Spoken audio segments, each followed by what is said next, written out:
Hi friends, இன்றைக்கி என்ன video பார்க்க போகிறோம் அப்படின்னா, ஒரு சிஸ்டர் எனக்கு மெயில் பண்ணியிருந்தாங்க. அது சம்மந்தமான வீடியோஸ் தான் உங்களுக்கு இன்றைக்கி நான் ஷேர் பண்ணலான்னு இருக்கேன். நீங்கள் எப்படி எப்போதுமே சீக்கிரமாகவே எந்திரிச்சுக்கிறீங்க, 4:30 மணிக்கெல்லாம் எப்படி உங்களால் முடியுது அப்படின்னு சொல்லி கேட்டிருந்தாங்க. இது சம்மந்தமாக நான் ஏற்கனவே ஒரு வீடியோவில் கூட ஷேர் பண்ணியிருந்தேன்.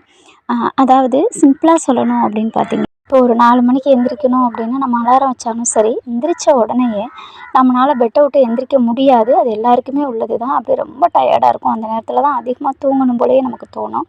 அப்போ நம்மளோட கடன் எல்லாத்தையும் ஒரு செகண்ட் நீங்கள் நினச்சி பாருங்கள். சடனாக உங்களுக்கு தூக்கமே போயிடும். எந்திரிச்சிருவோம். அப்புறம் சரி, நம்ம எந்திரிச்சா தான் நம்மளோட வேலைகளை முடிச்சுட்டு நம்ம வேலைக்கு போகலாம், இல்லை ஏதாவது பார்ட் டைம் ஜாப் பண்ணலாம், இல்லை நம்ம வீட்டில் இருக்கிற ஏதாவது ஒரு தொழில் பண்ணலாம், அதில் வருமானம் வரும் அப்படிங்கிறத அந்த கடனை மட்டும் நீங்கள் நினைங்க, உங்களுக்கு சடனாக எந்திரிச்சிடுவீங்க. இது நான் ரொம்ப நாளாக இதை தான் நான் ஃபாலோ பண்ணிகிட்ருக்கேன். இது ஒரு டிப்ஸ் அப்படின்னு கூட சொல்லலாம். அப்புறம் கேட்டிருந்தாங்க, எப்படி நீங்கள் சுறுசுறுப்பாக இருக்கீங்க அப்படின்னு சொல்லி கேட்டிருந்தாங்க. என்ன கேட்டால், ஒரு இடத்துல இப்போ தண்ணியை ஒரு இடத்துல அப்படியே தேங்கி வச்சோன்னு வைங்களேன், அது அப்படியே பாலை ஒரு மாதிரி ஆயிரும். அதே மாதிரி தான் நம்ம எந்த நேரமும் எதனாலும் ஒரு வேலை நமக்கு அடுத்தடுத்து இருந்து நம்ம ஓடிட்டே இருந்தால் மட்டும்தான் நமக்கு ஒரு எனர்ஜெட்டிக்காக நம்மளை நாமே சுறுசுறுப்பாக வச்சுக்கிட்டா மட்டும்தான் நமக்கு நாமே ஒரு மாதிரி ஒரு பூஸ்டப் கொடுக்குற மாதிரி இருக்கும் அப்படின்னு நான் எப்போயுமே எனக்கு நானே எதனாலும் ஒரு வேலைகளை அடுத்தடுத்து செஞ்சுட்டே இருக்கணும் அப்படின்னு சொல்லிட்டு நினப்பேன். அப்புறம் அந்த சிஸ்டர் கேட்டிருந்தாங்க, என்ன தான் நம்ம உறவுகளுக்குள்ளே அன்பாக பாசமாக ஒவ்வொரு விஷயத்தையும் பார்த்து பார்த்து செஞ்சாலும் எதுனாலும் ஒரு பிரச்சனை வந்துக்கிட்டே இருக்குது, அதை சமாளிக்கிறதுங்கிறதும் சிரமமாக இருக்குது அப்படின்னு சொல்லி கேட்டிருந்தாங்க. எப்படி ரிலேஷன்ஸ்குள்ளே நம்ம எப்படி ஹேண்டில் பண்ணுறது அப்படிங்கிறதையும் என்கிட்ட கேட்டிருந்தாங்க. எனக்கு தெரிஞ்ச விஷயங்களை நான் அவங்களுக்காக ஷேர் பண்ணியிருந்தேன். அதை தான் நம்ம இன்றைக்கி உங்களுக்காகவும் ஷேர் பண்ணுறேன். ஃபஸ்ட்டு ஒரு 3 விஷயத்தை மட்டும் நம்ம ஃபாலோ பண்ணணும் அப்படின்னா, எனக்கு தெரிஞ்சு நம்ம உறவுகளுக்குள்ளே, அதாவது நம்மளோட அக்காவாக இருக்கட்டும், அண்ணனாக இருக்கட்டும், பெரியப்பா, சித்தப்பா, சித்தி, அத்தை, மாமா அப்படின்னு நிறைய உறவுகள் இருக்கும். அதாவது நம்ம கூட்டு குடும்பமாக ஒன்றா வாழாட்டாலும் நமக்கு அத்தனை உறவுகளுமே அங்கங்கே இருப்பாங்க இல்லையா? 3 விஷயத்தை மட்டும் நம்ம கரெக்டாக ஃபாலோ பண்ணோன்னு அது என்னன்னு பார்க்கலாம். ஃபஸ்ட்டு பணம். எந்த ஒரு எவ்வளோ ஒரு திக்கான ஒரு ரிலேஷனாக இருந்தாலும், உறவாக இருந்தாலும், ஃபஸ்ட்டு பிரச்சனை அப்படின்னு பார்த்தீங்க அப்படின்னா, ஃபேமிலிகளுக்குள்ளே பணம் தான் பகையை உண்டு பண்ணும் அப்படின்னு சொல்லுவாங்க. அதாவது ஏதாவது ஒரு சின்னதாக ஒரு குடுக்கல் வாங்கல் இருந்திருக்கும், இல்லை அவங்க கடனாக நம்மக்கிட்ட வாங்கியிருப்பாங்க, இல்லை நம்ம யார்கிட்டையாவது அவங்களுக்கு சிபாரிசு பண்ணி கடனாக நம்ம வாங்கி கொடுத்துருப்போம். இந்த மாதிரி விஷயத்த நம்ம இன்வால்வ் பண்ணிக்கிறனாலேயே ஃபஸ்ட் ஆஃப் ஆல் உறவுகளுக்குள்ளே கண்டிப்பாக விரிசல் வரும்.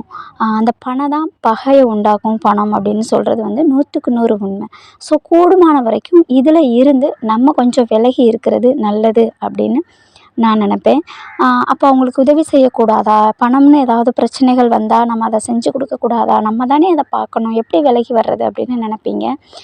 ஒரு விஷயம், நம்ம அவங்களுக்கு பண ரீதியாக உதவி செய்கிறோம் அப்படின்னா, இப்போ நம்ம கையிலேருந்து கொடுக்குறோம் அப்படின்னா, அதை நம்ம திரும்பி நமக்கு சீக்கிரமாக வரணும், நமக்கு அதை கொடுக்கணும் அப்படின்னு அந்த ஒரு எதிர்பார்ப்பு இல்லாமல் அவங்களுக்கு நம்ம உதவி செஞ்சோம் அப்படின்னா கூடுமான வரைக்கும் பிரச்சனை வராது. ஸோ இல்லை, வெளியிலேருந்து நம்ம யாருக்கிட்டையாவது சிபாரிசு பண்ணி அவங்களுக்காக நம்ம வாங்கி கொடுக்குறோம் அப்படின்னா, அவங்களால கட்ட முடியலைன்னா கூட அதை நம்ம திருப்பி கட்ட முடியும் அப்படிங்கிற பட்சத்தினால பிரச்சனை வராது. ஸோ என்னை கேட்டால், எந்த மாதிரியான உறவுகளாக இருக்கட்டும், பணம் அப்படிங்கிறது கடைசியில் பகையை தான் உண்டு பண்ணும் அப்படின்னு சொல்லுவாங்க. ஸோ கூடுமான வரைக்கும் அதில் இருந்து நம்ம கொஞ்சம் விலகி இருக்கிறது நல்லது அப்படின்னு நான் நினப்பேன். அடுத்ததாக சொல்லணுன்னா, ஒரு பிரச்சனை, அந்த குடும்பத்துக்குள்ளே ஏதாவது ஒரு பிரச்சனை இருக்குதுன்னு வைங்களேன், நம்ம அண்ணன் ஃபேமிலி தானே, மச்சான் ஃபேமிலி, அக்கா ஃபேமிலி, அத்தை ஃபேமிலி, பெரியப்பா ஃபேமிலி தானே அப்படின்னு நினச்சிக்கிட்டு உரிமை எடுத்துக்கிட்டு நம்ம அவங்களுக்குள்ள போயிட்டு அதை நம்ம என்ன ஏதுன்னு கலந்து பேசி இங்கிட்டும் அங்கிட்டும் சமாதானப்படுத்தி ஏதோ ஒரு விஷயத்த இன்வால்வ் ஆகுறோன்னு வைங்க, அது அவங்க கொஞ்ச நாளில் ஒன்றா சேர்ந்துருவாங்க. பட் நம்ம இடையில போய் பேசணும் பார்த்தீங்களா, அவங்க பகையாளி ஆகிறதுக்கு கூட வாய்ப்புகள் இருக்குது. ஸோ 2வதா, அவங்களோட பிரச்சனை அது அவங்களோடது தான், அது அவங்க ஃபேமிலி, அதை அவங்க தான் பார்த்துக்கிறணும், அதுக்குள்ளே உள்ள நல்லது கெட்டது அவங்க தான் அதை சரி பண்ணிக்கிறணும் அப்படின்னு நம்ம எவ்வளவு திக் ரிலேஷனாக இருந்தாலும் கொஞ்சம் நம்ம விலகி இருந்து, பார்த்துக்கோமா, உன்னோட ஃபேமிலி இதுமா, நீ தாம்மா அதில் உள்ள நெளிவு சுழிவுகளை பார்த்து நடந்துக்கிறணும், நீங்கள் தான் அதை பண்ணிக்கிறணும் அப்படின்னு சொல்லி அதை சற்று கொஞ்சம் விலகி நம்ம இருக்கிறது நல்லது அப்படின்னு நான் நினைக்கிறேன். மூணாவதா சொல்லணும் அப்படின்னா, அவங்க ஒரு விஷயம் செய்கிறாங்க அப்படின்னு வச்சுக்கோங்களேன். அத போயிட்டு நம்ம ஒரு உரிமையில என்ன சொல்லுவோம், "இது சரி, ஏன் இப்படி பண்ணுன? இத நீ இப்படி பண்ணியிருக்க கூடாதுல்ல, இது தப்பு தானே" அப்படின்னு நம்ம சொல்லுவோம். ஆனா, அவங்களே அப்படியே நம்ம மேல என்ன பண்ணுவாங்கன்னா, அத கோவமா நெனைப்பாங்க. ஏன்னா, அவங்க அது சரின்னு அவங்களுக்கு மனசுக்கு பட்டதுனால அத அவங்க செஞ்சிருக்காங்க. அத போய் நம்ம எதிர்மாறா அத சொல்லும்போது, கண்டிப்பா நம்ம மேல அவங்களுக்கு வெறுப்பு வரும். ஆனா, ஒரு சில பேர் 3 இதா சொல்லலாம். ஒண்ணு வந்து அ கேட்டு தெரிஞ்சுக்குவாங்க. சிலர் வந்து மற்றவங்க அவங்களா தானாகவே தெரிஞ்சுக்குவாங்க. இன்னொருத்தவங்க பட்டு தான் தெரிஞ்சுக்குவாங்கன்னு 3 வெரைட்டியாக இருப்பாங்க. அதே மாதிரி அவங்க இப்போ நம்ம சொல்கிறத கேட்டு அதை ஓகேன்னு எடுத்துக்கிறவங்கள்ட்ட இருந்தால் தாராளமாக நம்ம சொல்லலாம். ஆனால் நான் தான் எல்லாமே பண்ணிக்கிருவேன் நான் அப்படின்னு நினைக்கிறவங்க, அவங்கள்ட்ட போய் நம்ம வந்து இது தப்பு, இது செஞ்சது ஏன் இப்படி செஞ்ச அப்படின்னு சொன்னீங்கன்னா கண்டிப்பாக அவங்க அதை ஏற்றுக்க மாட்டாங்க. அப்போ அவங்களுக்குள்ள நமக்கும் ஒரு மிஸ் அண்டர்ஸ்டாண்டிங் வந்துடும். ஸோ அதில் உள்ள தவறுகள் இருக்குது, அவங்க தப்பான பாதையில் போகிறாங்க அப்படின்னா, கடவுளை கொஞ்சம் நம்ம வேண்டிக்கிட்டு கண்ணை மூடிட்டு ஓகே பட்டு திருந்தட்டும் அப்படின்னு விட்டிங்களா மட்டும்தான் அவங்க 100% அதிலிருந்து முழுசாக திருந்துவாங்க.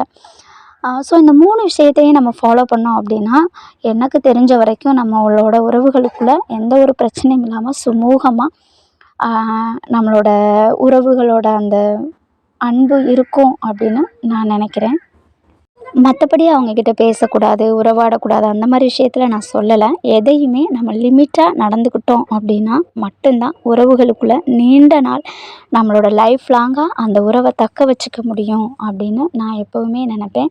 அதுக்காக நம்மளோட உண்மையான அன்பை நம்ம எதை விதைக்கிறோமோ அதை தான் திருப்பி நமக்கு வந்து கிடைக்கும். ஸோ உண்மையான அன்பை நம்ம விதைச்சிக்கிட்டே இருக்கும்போது கண்டிப்பாக நமக்கு திருப்பி உண்மையான அன்பு கிடைக்கும். அது வரைக்கும் நம்ம பொறுமையாக தான் இருக்கணும், எந்த ஒரு உறவாக இருந்தாலும்.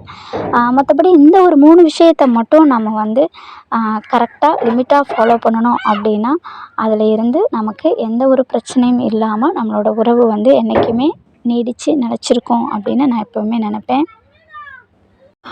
ஓகே ஃப்ரெண்ட்ஸ், இந்த வீடியோ கண்டிப்பாக உங்களுக்கு ஏதாவது ஒரு வகையில் யூஸ்ஃபுல்லாக இருக்கும் அப்படின்னு நான் நம்புகிறேன். அடுத்த ஒரு வீடியோவில் அடுத்த ஒரு பதிவில் உங்களை பார்க்குறேன். தேங்க்யூ ஃபார் வாட்சிங் ஃப்ரெண்ட்ஸ். தேங்க்யூ.